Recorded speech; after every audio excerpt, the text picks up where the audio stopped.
Hello everyone. बड़ी खुशी हो रही है मुझे ये वीडियो बनाते हुए कि इंडिया ने 2013 के बाद में 2025 में ऑलमोस्ट 12 साल के बाद में दूसरी चैंपियंस ट्रॉफी जीत ली है। न्यूजीलैंड को दुबई में हराकर फाइनल्स में बड़ा कन्विंसिंग विन रही इंडिया के लिए। जिस तरह से रोहित शर्मा और शुभमन गिल ने 18 ओवर में 104 रन की शुरुआत दी थी, वहीं से ऑलमोस्ट ये दिखने लगा था कि India is only gonna win from here. Credit goes to New Zealand कि जिस तरह से उन्होंने फाइटिंग स्पिरिट दिखाया। बहुत ज़्यादा कुछ 104 रन की ओपनिंग पार्टनरशिप के बाद में मैच में बचा नहीं था, लेकिन फिर भी न्यूजीलैंड ने उसके बाद में मैच को इंटरेस्टिंग बनाने की कोशिश करी, लेकिन they were nowhere near close to win this match. Match से पहले ही सबसे पहला ब्लो तो उनके लिए हो गया था कि जब मैट हेनरी जो उनके स्टार फास्ट बॉलर हैं, इस मैच में हिस्सा नहीं ले पाए। लास्ट मैच में भी हमें पता है कि इंडिया के लिए मैट हेनरी ने पर्टिकुलरली किस तरह से बहुत मुश्किल किया था। 5 विकेट उन्होंने लिए थे इंडिया के खिलाफ जो लास्ट लीग मैच हुआ था उसमें। और आज just because of the shoulder injury he was carrying from the semi-final match, so he was not able to take part into this. उनकी जगह स्मिथ खेले, लेकिन वो उतने इफेक्टिव रहे नहीं। मैट हेनरी भी ऑल नो कि वो एक चैम्पियन बॉलर हैं, और मैनी बिलीव्स कि अगर वो इस फाइनल का हिस्सा होते तो जिस तरह की बॉलिंग फॉर्म उनकी चल रही थी, सबसे ज़्यादा 13 विकेट आई गेस उन्होंने लिए हैं इस टूर्नामेंट में। उसके बाद मोहम्मद शमी रहे हैं शायद 10 या 11 विकेट के बाद, तो इम्पैक्ट अच्छा खासा हो सकता था इस मैच में भी उनका। और जिस तरह से मैच लास्ट में क्लोजिंग मोमेंट्स में क्लोज गया है, if Matt Henry would have been there तो शायद कुछ मैच और क्लोज या इंटरेस्टिंग हो सकता था। Anyway, as a proud Indian I am happy कि हम ये कप जीते। तो पूरा वर्ल्ड क्रिकेट फेटर्निटी का जिस तरह से ये ऑर्डर बन गया था इंडिया के खिलाफ, the only country was standing with India was Afghanistan, और उन्होंने अपनी दोस्ती का पूरा हक अदा किया है इस बार भी। जिस तरह से अफ़गानिस्तान के पठानों से इंडिया को सपोर्ट मिली है, और क्रिकेट को लेकर जितना जुनून इंडिया में है उतना ही जुनून हमारे पड़ोसी देश अफ़गानिस्तान में भी है।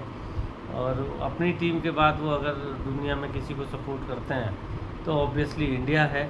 और जिस जुनून के साथ पठानों ने इंडिया को सपोर्ट किया है और जिताया है, प्यार दिखाया, उसके लिए वी ऑल थैंकफुल।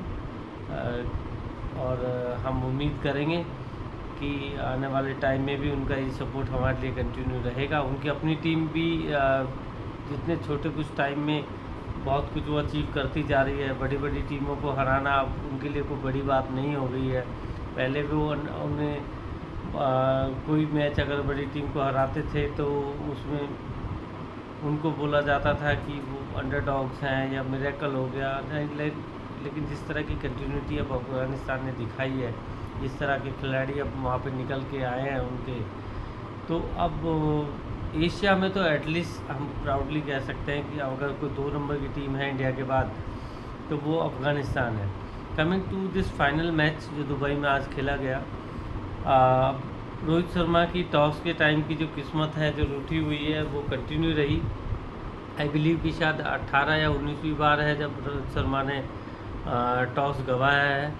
और लेकिन बेस्ट पार्ट ये रहा कि Rohit Sharma has itself started to take this very lightly, और whenever they are losing the toss they are always saying कि I hardly bother and care about such things. The only thing matter कि हम उस particular दिन पे कैसा खेल रहे हैं। और इंडिया की टीम का जो अभी as a mix of youngsters and there are few senior players like Virat Kohli, Ravindra Jadeja, Rohit Sharma, तो जिस तरह से ये कॉम्बिनेशन बना हुआ है it's a very deadly combination. अब हमें यादें आती हैं कि जो 90s के टाइम में जो ऑस्ट्रेलिया की टीम का दबदबा होता था, वैसा ही कुछ दबदबा अभी इंडिया का भी हो गया है इन वर्ल्ड क्रिकेट ऑर्डर। और अब उसी का नतीजा ये है कि अगर आप देखेंगे तो इंडिया ने लास्ट अपने 25 मैचों में से 24 वनडे इंटरनेशनल मैच जीते हैं। ये बड़ी दुख की बात है, बड़ा अनफॉर्चुनेट है कि जो एक मैच हम हारे हैं पिछले 25 मैचों में से, वो 2024 वनडे वर्ल्ड कप का फाइनल था, जो अहमदाबाद गुजरात में नरेंद्र मोदी स्टेडियम में खेला गया। But it's part and parcel of the game. एक किसी पर्टिकुलर दिन पे किसी भी रीजन से अगर नहीं क्लिक हुआ है, तो इसका मतलब बिल्कुल ये नहीं है कि टीम में दम नहीं है, या जो खिलाड़ी है उनके अंदर टैलेंट नहीं है, और या वो डिज़ायर नहीं करते या डिज़र्व नहीं करते ऐसा जीतना। रोहित शर्मा ने अब अपने लिए जो रेपुटेशन बना ली है वर्ल्ड क्रिकेट में, वो एक अलग ही लेवल पे चले गए हैं। ऐसी बैक टू बैक अब उनका 2 ICC ट्रॉफीज उनकी किटी में आ गई हैं। अभी 2024 में T20 वर्ल्ड कप जीता है साउथ अफ्रीका को फाइनल में हरा के, और अब ये 2013 के बाद में 2025 में चैंपियंस ट्रॉफी जीत ली है। तो रोहित शर्मा के पास भी अपनी एक मेडल टैली ICC ट्रॉफीज़ की इकट्ठी होती जा रही है। We are very close to win the 2024 one day world cup also, but that was not the day for India. और वी रियली होप कि Rohit Sharma and Virat Kohli and also Ravindra Jadeja would continue to play till 2027 world cup. और जो एक कमी रह गई है India की किटी में, या पर्टिकुलरली रोहित शर्मा, विराट कोहली और रविंद्र जडेजा की किटी में वनडे वर्ल्ड कप की, we all as a proud Indian cricket lover and fan would love to see कि वो एक और वर्ल्ड कप इंडिया की झोली में डाल के तब आराम से रिटायर हों। और हम सब चाहेंगे एज ए क्रिकेट लवर कि डिस्पाइट द फैक्ट कि रोहित शर्मा, विराट कोहली के मामले में शायद एज फैक्टर अब उतना नहीं है। रोहित इज ऑलमोस्ट 37, 2 साल बाद वर्ल्ड कप होना है, तो he would be around 39, 40 years old. Almost same is the case with Virat Kohli. But fortunately Virat Kohli और रविंद्र जडेजा की फ़िटनेस अगर आप देखेंगे तो उनके लिए ज़्यादा मुश्किल नहीं होनी चाहिए। रोहित शर्मा को थोड़ा सा कैप्टनशिप को लेके कोई डाउट नहीं है। As a batsman Rohit Sharma के ऊपर कोई डाउट नहीं कर सकता, लेकिन जिस तरह से उनकी फ़िटनेस को लेके आजकल थोड़ा बहुत क्रिटिसिज्म होता है, तो that may be one of the factor कि 2027 का वर्ल्ड कप आते आते उनकी स्थिति क्या होगी, वी जस्ट कांट से। हाँ, अभी जिस तरह से उन्होंने T20 वर्ल्ड कप इंडिया को जिताया और भी चैंपियंस ट्रॉफी जिताई है कन्विंसिंगली, तो उनके चांसेस तो बहुत हाई हैं। इट्स जस्ट द मैटर कि वो अपनी जो इंटरनेशनल क्रिकेट खेलने की डिज़ायर है उसको कितना अभी जगा के रखते हैं। एज ए खिलाड़ी, एज ए कैप्टन, तो कोई डाउट ही नहीं है कि रोहित शर्मा जब तक चाहें इंडियन क्रिकेट को सर्व कर सकते हैं। और जिस तरह से उन्होंने अपनी परफॉर्मेंस दी है, आई थिंक कि उन्होंने ये रेस्पेक्ट अपने लिए कमाई है। वो मुकाम उनका आ गया है कि वेयर ही कैन डिसाइड कि कब उन्होंने इंटरनेशनल क्रिकेट को एक बहुत रेस्पेक्टफुल मैनर में अलविदा कहना है। और बाकी सभी क्रिकेट लवर्स की तरह मैं भी बहुत खुश हूँ। 2017 चैंपियंस ट्रॉफी की कड़वी यादें हम सभी के दिल में अभी तक ज़िंदा हैं। पाकिस्तान ने जब हमें उस मुकाबले में वहाँ पे एक ख़राब दिन पे हराया था, हार्दिक पांड्या ने उस मैच को बहुत अपनी तरफ से जी जान झोंक दिया था, कोशिश करी मैच को कुछ क्लोज ले जा सके, लेकिन that was not the day for us. Fakhar Zaman का उस दिन था, वो एक ऐसी इनिंग खेल गया कि शायद वो लाइफ टाइम उसके बाद कभी नहीं खेल पाया उसके बाद।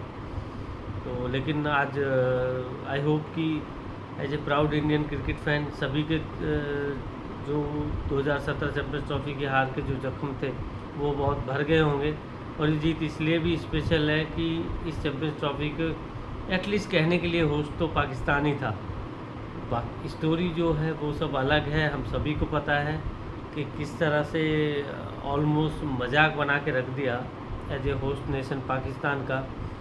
और यही एक रीज़न था कि इंडिया की जो सफलता है पाकिस्तान का तो चलो अलग ही केस है, लेकिन उसके साथ साथ सरप्राइजिंग फैक्टर ये है कि बाकी टीमें जो इंडिया और पाकिस्तान की लड़ाई के बीच में जो पिसी हैं, जो और इसी का रिजल्ट ये रहा कि साउथ अफ्रीका जैसी टीम जो हमेशा इंडियन क्रिकेट को सपोर्ट करती है, उनके सभी क्रिकेटर दे वर बिट फ्रस्ट्रेटेड कि एक अकेले इंडिया की वजह से उन्हें अपने कुछ मैच खेलने के लिए पाकिस्तान जाना पड़ रहा है, फिर वापस दुबई जाना पड़ रहा है। तो उसी सब हालांकि end of the day matter करता है कि किस पर्टिकुलर डे पे कौन टीम अच्छा खेल रही है, वही जीतेगी। ये सब लैम एक्सक्यूजेस ज़्यादा काम करते नहीं हैं, but the entire cricket fraternity this time was really hoping कि न्यूजीलैंड ये फाइनल जीते इंडिया के खिलाफ। The only country, as I told you in the beginning also, only country was standing strong with India was Afghanistan. Pathan भाइयों ने जिस तरह से अपना बिलीफ दिखाया है इंडिया को लेके, जो अपना प्यार दिखाया है, दैट वाज अनकंडीशनल लव। और बाकी तो हमारे चैम्पियंस ने करके दिखाई दिया है। वी वर ऑलरेडी कॉन्फिडेंट ये फाइनल होने से पहले ही कि मे बी इंडिया इसको कन्विंसिंगली जीत लेगी, और लास्ट में वही केस हुआ। जैसे ही रोहित शर्मा शुभमन गिल की 104 रन की पार्टनरशिप हुई थी, तो ये ऑलमोस्ट डिसाइड हो गया था कि India is only gonna win from here. Credit goes to New Zealand कि उन्होंने मैच को थोड़ा सा इंटरेस्टिंग बनाने की कोशिश करी। पहली विकेट शुभमन गिल की गिरी, उसके बाद just immediately after Virat Kohli एक अंदर जाती हुई गेंद माइकल ब्रेसवेल की जिसको मिस कर गए और उस पर आउट हुए। फिर उसके बाद एवर ग्रीन फॉर्म में जो चल रहे हैं श्रेयस अय्यर ने बहुत अच्छा मैच को चलाया, 48 रन उन्होंने बहुत इम्पोर्टेंट बनाए और ये इंश्योर किया कि इंडिया जीत जाए। बट अनफॉर्चुनेटली आज वो फिर मैच को फाइनल टच तक ले जाने से पहले आउट हो गए। और फिर जो कि पूरी सीरीज में हमने देखा है, अक्षर पटेल नंबर 5 पे जो उनको आजकल प्रमोट किया जा रहा है, they have he never disappointed. आज भी उन्होंने बहुत छोटी लेकिन बहुत जिम्मेदारी और बहुत सुलझी हुई पारी खेली। उसी का रिजल्ट था कि मैच बहुत ज़्यादा टेंस मोमेंट में जाने से बच गया। और केएल राहुल का तो थ्रू आउट द सीरीज हमने देखा ही है कि लास्ट में कितने काम कंपोज तरीके से उन्होंने अपनी जिम्मेदारी को निभाया है और इंश्योर किया है कि एक एंड से वो राहुल द्रविड़ एक दीवार होते थे जो कि सेम बेंगलोर से थे, और अब केएल राहुल ने भी इंडिया के लिए वही काम करना स्टार्ट कर दिया। It's so pleasing to see कि KL Rahul is getting mature with the time being, is taking out the responsibility. और ऑलमोस्ट एक एंड पे जब से वो इस पर्टिकुलर इस सीरीज़ में जब से वो खड़े हो रहे हैं एक एंड पे, ऐसा लग रहा है कि वो एक एंड तो बहुत सिक्योर है।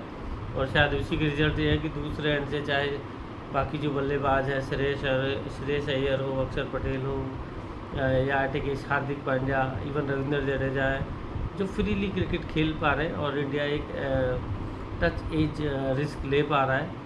तो credit goes to KL Rahul कि जिस तरह से उनका अभी मैच्योरिटी आ रहा है क्रिकेट में, वो अच्छा है इंडिया के फ्यूचर के लिए। शुभमन गिल ने लास्ट 2-3 मैच में बहुत डिसअपॉइंट किया है। इफ़ आई रिकॉल कि जितने भी आईसीसी इवेंट्स के पर मेन मैच हुए हैं, वर्ल्ड कप फाइनल से लेके अभी ये भी जो फाइनल हुआ है, हमेशा Shubman Gill was the one कि जिसने गेट ओपन किया है अपोजिशन के लिए। पहली विकेट हमेशा अनफॉर्चुनेटली उन्हीं की गिरी है। नंबर 1 बल्लेबाज हो गए आईसीसी रैंकिंग में, तो अभी उनको ये समझना पड़ेगा कि लीग मैचेस में रन बनाने से काम नहीं चलने वाला है। He has to take the responsibility. और वी ऑल न्यू कि रोहित शर्मा के बाद में is the potential captain for India. As a batsman किसी को कोई डाउट नहीं है उनकी स्किल पे, what abilities he possesses, but he got to deliver in crux matches, specifically knockout matches, semi-final, finals. Then only world fraternity would recognize him as one of the top batsmen. Else अगर इसी तरह से league matches में run बनाएंगे और important matches में fail होते रहेंगे तो कहना नहीं चाहिए, लेकिन मे बी ए केस कि वो दूसरे इंडिया के लिए बाबर आजम ना बन के रह जाएं, जो सिर्फ रैंकिंग्स में तो बहुत इफेक्टिव दिखते हैं आईसीसी, लेकिन जब when it matters the most disappoint करते रहें। लेकिन वी रियली विश कि Shubman Gill is very young, very talented, supremely talented, but we really hope कि with the timing he would understand his job role, responsibilities, और जो उम्मीदें हैं पूरी कंट्री को उससे, he will improve from here. Ravindra Jadeja not to forget, number 7-8 पे जो इंडिया को क्वेश्चन दे के चल रहे हैं वो बैटिंग में, बॉलिंग तो उनकी एक्सेप्शनल हमेशा होती है। फील्डिंग को लेके किसी को डाउट ही नहीं है कि बहुत quality Ravindra Jadeja possesses, but we will really hope कि कम से कम 2027 के वर्ल्ड कप तक रविंद्र जडेजा खेलें, और regardless to the outcome of the 2027 world cup, हम सब एज ए क्रिकेट फैन चाहेंगे कि विराट कोहली, रोहित शर्मा और रविंद्र जडेजा उस वर्ल्ड कप तक खेलें। और बहुत अनफॉर्चुनेट रहा है कि पूरी सीरीज़ में वॉशिंगटन सुंदर जैसे ऑलराउंडर का बेंच पे बैठे हुए देखना, लेकिन क्योंकि सीरीज़ बहुत जल्दी कंक्लूड हो गई, 5 ही मैच थे फाइनल, लीग मैच से लेकर फाइनल्स तक, और इंडिया का जो विनिंग कॉम्बिनेशन चला आ रहा था, हमेशा कहा जाता है कि विनिंग कॉम्बिनेशन को ज़्यादा छेड़ना नहीं चाहिए, which is good thing, but I really believe कि किसी लीग मैच में वॉशिंगटन सुंदर को खिलाया जा सकता था, क्योंकि अब इंडिया ने कन्विंसिंगली 5 मैच लगातार जीती है, तो उन सब चीज़ों पे नहीं बात होगी, लेकिन आने वाली कुछ सीरीज जो होंगी तो would like to see Washington Sundar also playing his part as a allrounder, और he may be a good replacement whenever India would plan to give rest to players like Ravindra Jadeja and Akshar Patel. He's a like replacement, और he's a fabulous player, no doubt. और उसके अलावा जो India ने Dubai में जाके जो strategy अपनाई है, वर्ल्ड डजेंट मैटर नाउ कि whatever world cricket fraternity और expert are saying, ultimately we are the winners, और we have conquered the world again. और पाकिस्तान का तो व्हाट आई शुड से, उनकी सीरीज होस्ट करना, सब पहली टीम बनना जो टूर्नामेंट से एलिमिनेट हुई, काइंड ऑफ पूरा जोक बन के रह गया है। अब तो मजाक करने का या उनकी खिल्ली उड़ाने का भी एज ए क्रिकेट फैन मन नहीं करता है, बिकॉज शायद अब तो एक जो कहते हैं ना हमारे यहाँ की, अब तो बेचारे वाली कैटेगरी में आ गए हैं। और सबसे बड़ी बात ये हो गई कि वहाँ के जो पाकिस्तान के हार्डकोर क्रिकेट लवर फैन होते थे, उन्होंने खुद ने ये एक्सेप्टेंसी डाल ली है कि इंडिया से हमारा कोई कंपटीशन नहीं है, we are nowhere near to India and their level of cricket। तो अब बैकलैश इधर से भी कम होना स्टार्ट हो गया है। इनफैक्ट एट ए केस थोड़ी बहुत सिंपैथी अब जाने लगी है टुवर्ड्स पाकिस्तान की, जिस तरह से इतनी बड़ी टीम होती थी, इतने बड़े बड़े नाम हुए हैं पास्ट में, और अब की जो करंट टीम है उनकी जो हालत है, it's been so disheartening to see कि उनका जो कंडीशन है, लेकिन वो शायद उस सब के लिए उनका जो बोर्ड है, जो पॉलिटिक्स है, वही सब जिम्मेदार हैं। एट ए केस खिलाड़ी तो हैं ही हैं, जो इस तरह से वहाँ की क्रिकेट में फ्रेंडशिप और बायसनेस का पूरा गेम चलता है। I think Pakistan need to take some bold decisions and they need to really move out from this biased culture, और उन्हें देखना होगा कि लिमिटेड कैपेबिलिटी वाले खिलाड़ी, रिजवान या एट ए केस बाबर आजम भी कहें तो कोई बड़ी बात नहीं होगी जिस तरह से उनके रिजल्ट्स आए हैं। पाकिस्तान को कुछ बोल्ड डिसीजन लेने होंगे,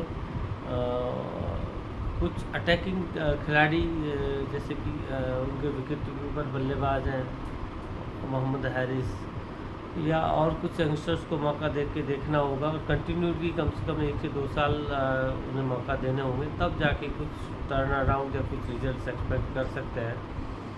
नहीं तो अगर ऐसे ही चलता रहा तो पाकिस्तान क्रिकेट का तो बहुत ही बुरा हाल होने वाला है। अफ़गानिस्तान और बांग्लादेश शायद उनको बहुत पीछे छोड़ देंगे, और as a world cricket fraternity शायद ये बहुत ही बुरा होगा। कि अगर पाकिस्तान जैसी टीम का लेवल इतना नीचे गिर जाएगा तो शायद क्रिकेट की जो खूबसूरती है, मैचों को देखने का जो रोमांच है इंडिया पाकिस्तान का, अगर वो ख़त्म हो जाएगा तो एक तरह से फिर एक मज़ा नहीं रहेगा इंडिया पाकिस्तान क्रिकेट को देखने का। आज का मैच में न्यूजीलैंड ने फिर टॉस जीता और उन्होंने पहले बैटिंग करा। शुरुआत उनकी अच्छी खासी रही। मोहम्मद शामी जब से चोट के बाद वापस आए हैं, फिटनेस इश्यूज उनके दिख ही रहे हैं कि गेंदबाजी तो कर रहे हैं, लेकिन वो वाले मोहम्मद शमी पहले जो 2024 वर्ल्ड कप में दिख रहे थे अपने सुप्रीम फॉर्म में, उस तरह का कभी दिखे नहीं है वो। चाहे गेंद की स्पीड हो, उसकी ट्रेजेक्ट्री हो या एफर्ट्स भी हों, 3 से 4 अपनी ही गेंद पे उन्होंने कॉटन बोल्ड के चांसेस गंवाए हैं। और अच्छी बात ये रही कि जिन भी बल्लेबाजों को कॉटन बोल्ड मोहम्मद शमी ने छोड़े हैं वो उनको कैपिटलाइज नहीं कर पाए। आज भी रचिन रविंद्र का जो उन्होंने एक सिंपल कॉटन बोल्ड का चांस गंवाया था, सबको ऐसा लग रहा था कि शायद बहुत कॉस्टली हो जाएगा, हो भी सकता था जिस तरह के कैलिबर के खिलाड़ी हैं रचिन रविंद्र, बट फॉर्चुनेटली रचिन रविंद्र उसके बाद स्पिनर्स को हमारे आउट हो गए। लेकिन मोहम्मद शमी को भी अपने क्रिकेट कैरियर को आगे के लिए देखना होगा कि जिस तरह से कि उनकी फिटनेस है और उसके साथ वो आई डोंट सी हिम कि शायद 2027 वर्ल्ड कप इस फिटनेस के साथ खेल पाएंगे। और जिस तरह का कॉम्पिटिटिव क्रिकेट आजकल हो गया है, even the young lot of fast bowler they are very good in terms of fielding, specifically on their round bowling, और रिफ्लेक्सेस होने चाहिए एक तेज़ गेंदबाज में। इस तरह से इम्पोर्टेंट मैचेस में आप 2-3 कॉटन बोल्ड के चांसेस नहीं गंवा सकते। ऑस्ट्रेलिया के खिलाफ जो मैच था हमने उसमें देखा मोहम्मद शमी ने 2 कैच ट्रेविस हेड के, 1 to his left side 1 to his right side, जो बड़े आसानी से जिस तरह का कॉम्पिटिटिव फिटनेस लेवल आजकल इंटरनेशनल क्रिकेट में होते हैं खिलाड़ियों के, तो कोई बड़ी बात नहीं थी उन कैचों को ग्रैब करना। और आज भी रचिन रविंद्र का जो कैच गिराया फिर से कॉटन बॉल का चांस मोहम्मद शमी ने गिराया था, it could have been very costly to India. जिस तरह की फॉर्म में है Rachin Ravindra, we all know. लेकिन अभी सिंस कि हम जीत गए हैं तो congratulations to everyone. Let's not talk about the negative things. जीत में हमेशा बहुत सारी चीज़ें होती हैं जो दबी रह जाती हैं। Yes, we will really hope कि जो क्रिकेट एडमिनिस्ट्रेशन है इंडिया का, जो मैनेजमेंट है, कोचिंग स्टाफ है led by Gautam Gambhir, they would be noticing such errors और in upcoming matches they would correct those. और अभी इसके बाद से इंटरनेशनल क्रिकेट में इंडिया के लिए तो बहुत ब्रेक रहेगा 2-2.5 महीने का। अभी अगले 1-1.5 वीक में IPL स्टार्ट हो जाएगा, तो एंटरटेनमेंट में तो कमी एज ए क्रिकेट फैंस अभी रहने नहीं वाली है। मैं भी इस वीडियो को बहुत लेट हो गया, तो I would end it by saying कि congratulations to everybody, congratulations to all Indian cricket fans, congratulations to all Indian cricket supporters across the globe, जिन्होंने इंडिया को सपोर्ट किया, अपना बिलीफ दिखाया इंडिया में। और इंडिया ने भी एज ए रिटर्न गिफ्ट आज चैंपियंस ट्रॉफी को बड़े कन्विंसिंगली न्यूजीलैंड को हरा के जीत के जो गिफ्ट दिया है। So we are all feeling very blessed and thank you Rohit Sharma and the entire Indian cricket team for putting such a great show, and we really hope कि you would continue to play some good cricket, and in the future you would win some more trophies for India. So thank you everyone. It's good night from my side. Thanks.